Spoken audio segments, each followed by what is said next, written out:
নমস্কার, এমইউ কিচেনে সবাইকে স্বাগতম। এমইউ কিচেনের নতুন একটি ভিডিওতে বন্ধুরা আপনাদের সবাইকে স্বাগতম। আজকে আপনাদের বানিয়ে দেখাবো আলু পটল আর সয়াবিন দিয়ে একটি খুব সুন্দর রেসিপি। আপনাদের দেখিয়ে দিলাম আলু সেদ্ধ করে নেওয়া, আর পটলও কেটে নিয়েছি, সয়াবিনও দেখিয়ে দিয়েছি, পেঁয়াজ আর টমেটো কেটে নিয়েছি। আর এখানে দেখুন রয়েছে রসুন আর টমেটোর পেস্ট। প্রথমেই কড়াইতে সাদা তেল গরম করে নিয়েছি, এরপর গোটা জিরে দিয়ে দিলাম, এবারে দিয়ে দিলাম দুটো এলাচ, তার মধ্যে পেঁয়াজ দিয়ে দিয়েছি বন্ধুরা। এরপর ভালো মতো কিন্তু নাড়াচাড়া করে নেব, ঠিক আছে। এরপর দিয়ে দেব টমেটো, ঠিক আছে। চলুন দিয়ে দিই টমেটোটা। এই দেখুন টমেটো দিয়ে দিচ্ছি। আপনারা কে কোন জেলা থেকে আমার ভিডিও দেখছেন অবশ্যই কিন্তু কমেন্ট করতে একদমই ভুলবেন না বন্ধুরা। প্রতিদিনের মতো নতুন একটি রেসিপি নিয়ে চলে এসেছি। ভালো লাগলে সবাই লাইক কমেন্ট শেয়ার সাবস্ক্রাইব করতে একদমই ভুলবেন না বন্ধুরা। এবারে দেখুন পটলটাও কিন্তু দিয়ে দিচ্ছি। দুর্দান্ত খেতে হয় এই রেসিপিটা, অবশ্যই একবার বাড়িতে বানিয়ে খাবেন বন্ধুরা। এই দেখুন সবগুলো পটল দিয়ে ভালো মতো নাড়াচাড়া করে নিচ্ছি, ঠিক আছে। আর কে কে পটল খেতে ভালোবাসেন অবশ্যই একদম কমেন্ট করতে সেটাও ভুলবেন না। এখানে দেখুন বন্ধুরা পরিমাণ মতো নুন দিয়ে দিচ্ছি, এরপর নাড়াচাড়াও করে নিচ্ছি ভালো মতো। এই দেখতেই পাচ্ছেন, আপনাদেরকে দেখাচ্ছি, এই দেখুন। আর যদি বাচ্চারা পটল খেতে না চায় এইরকম তরকারি করবেন বন্ধুরা, তবে ঝালটা কম দিয়ে, দেখবেন বাচ্চারাও কিন্তু খুব সুন্দর করে খেয়ে নেবে। এবারে যে বেটে রাখা মশলাটা ছিল সেটাও কিন্তু দিয়ে দিচ্ছি, এরপর ভালো মতো নাড়াচাড়া করে নিচ্ছি একটু। এরপর দিয়ে দেব, দেখুন বন্ধুরা ভালো মতো নাড়াচাড়া করে নেওয়ার পর এবার সোয়াবিনটা দিয়ে দেবো, ঠিক আছে। এই দেখুন দিয়ে দিচ্ছি। সোয়াবিনটা জলে ভিজিয়ে রেখেছিলাম প্রায় 1 ঘন্টা মতো, ঠিক আছে। আপনারা চাইলে কিন্তু সেদ্ধ করে নিতে পারেন সোয়াবিনটা একবার। আমি সেদ্ধ করিনি, আমি জলের মধ্যে 1 ঘন্টা মতো ভিজিয়ে রেখে তারপর তার থেকে তুলে কড়াইতে দিয়ে দিলাম। এরপর পরিমাণ মতো নুন দিয়ে দিয়েছিলাম, এবার পরিমাণ মতো হলুদ দিয়ে দিচ্ছি, এরপর নাড়াচাড়া করে নিচ্ছি, ভালো মতো কষিয়ে নিচ্ছি। এরপর কিন্তু সেদ্ধ আলুটাও দিয়ে দেবো। আপনারা চাইলে আলুটা সেদ্ধ না করেও করতে পারেন, তবে সেদ্ধ করে করলে আরও টেস্টি হয়। এই দেখুন ভালো মতো নাড়াচাড়া করে নিচ্ছি সব কিছু খুব সুন্দর করে বন্ধুরা। এই দেখুন আপনাদেরকে দেখাচ্ছি ভালো মতো। আমি ভয়েস ওভার দিতে দিতেও আমার লোভ হচ্ছে এই তরকারিটা দেখে, খুব সুন্দর হয় খেতে বন্ধুরা। অবশ্যই কিন্তু একবার বাড়িতে ট্রাই করবেন।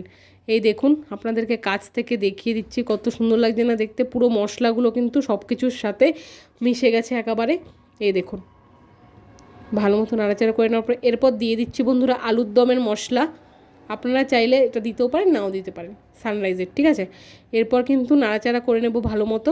আপনারা দেখতেই পাচ্ছেন ভালো মতো নাড়াচাড়া করে নিচ্ছি, দেখুন মশলাটা, ঠিক আছে। এরপর পরিমাণ মতো একটু জল দিয়ে কষিয়ে নেব ভালো মতো। এই দেখুন আগের দিন বন্ধুরা নতুন ভিডিও আপলোড আছে আরেকটা, ওটাও আপনারা দেখতে একদমই ভুলবেন না, নতুন রেসিপি, ঠিক আছে। এই দেখুন এরপর নাড়াচাড়া করছি ভালো মতো।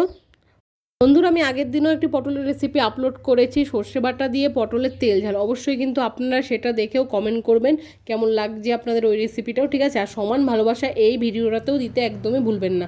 আপনাদের সাথে কথা বলতে বলতে দেখুন আলু পটল সয়াবিনটা মশলার সাথে ভালো মতো কষিয়ে নিয়েছি, কত সুন্দর লাগছে না দেখতে বন্ধুরা। এইরকমভাবে আপনারা রুটি বা পরোটার সাথেও খেতে পারেন। এবারে পরিমাণ মতো জল দিয়ে দিচ্ছি, যতটা আমার প্রয়োজন আপনারা আপনাদের পরিমাণ মতো দেবেন, ঠিক আছে। এরপর ভালো মতো নাড়াচাড়া করে ফুটিয়ে নিলেই তৈরি হয়ে যাবে কিন্তু আলু পটল আর সয়াবিন দিয়ে তরকারি বা আলু পটল সয়াবিনের ঝোল। এই দেখুন কত সুন্দর লাগছে দেখতে। এরপর ভালো মতো ফুটবে, এই দেখুন সেটা আপনাদের দেখিয়ে দিচ্ছি ভালো মতো। এই যে কাছ থেকে দেখাচ্ছি। কে কে এরকম পাতলা ঝোল খেতে পছন্দ করেন অবশ্যই কমেন্ট করবেন বন্ধুরা। আমি তো মাংসের ঝোলও পাতলা খেতে ভালোবাসি। হ্যাঁ কষা মাংসটাও ভালো লাগে, তবে ভাত দিয়ে কিন্তু মাংসের পাতলা ঝোল আমার খুব পছন্দ। কার কার সেটা পছন্দ অবশ্যই সেটাও কমেন্ট করবেন, ঠিক আছে। এই দেখুন আপনাদের সাথে কথা বলতে বলতে কত সুন্দর ফুটছে তরকারিটা, সেটা আপনাদেরকে দেখিয়ে দিচ্ছি, ঠিক আছে। আমার ভিডিও ভালো লাগলে কিন্তু অবশ্যই আপনারা আপনাদের আত্মীয় পরিজনদের সাথে আমার ভিডিও শেয়ার করবেন, তাদেরকে সাবস্ক্রাইব করতে কিন্তু একদমই ভুলবেন না বলতে, ঠিক আছে। এই দেখুন দেখিয়ে দিচ্ছি খুব সুন্দর করে ভালো মতো। এই দেখুন কাছ থেকে দেখিয়ে দিচ্ছি, ঝোলটা ফুটে এসেছে। এরপর কিন্তু গ্যাসটা বন্ধ করে দিলেই তৈরি হয়ে যাবে আলু পটল আর সোয়াবিন দিয়ে ঝোল। এই দেখুন কত সুন্দর লাগছে না দেখতে। আমার ভিডিও ভালো লাগলে অবশ্যই কিন্তু লাইক কমেন্ট শেয়ার সাবস্ক্রাইব করতে ভুলবেন না। এই রকম নিত্য নতুন ভিডিও দেখার জন্য কমেন্ট করতে থাকুন বন্ধুরা, ঠিক আছে। আর ভিডিও ভালো লাগলে কিন্তু লাইকটা করতেই হবে অবশ্যই। এই দেখুন আপনাদেরকে দেখিয়ে দিলাম তরকারি কিন্তু রান্না কমপ্লিট হয়ে গেছে। রেসিপিটা কেমন লাগলো সেটাও কমেন্ট বক্সে জানাতে একদমই ভুলবেন না। আরও রেসিপি দেখতে চাইলে এরকম সয়াবিন পটল আলুর আমার চ্যানেলে ভিজিট করে দেখতে পারেন।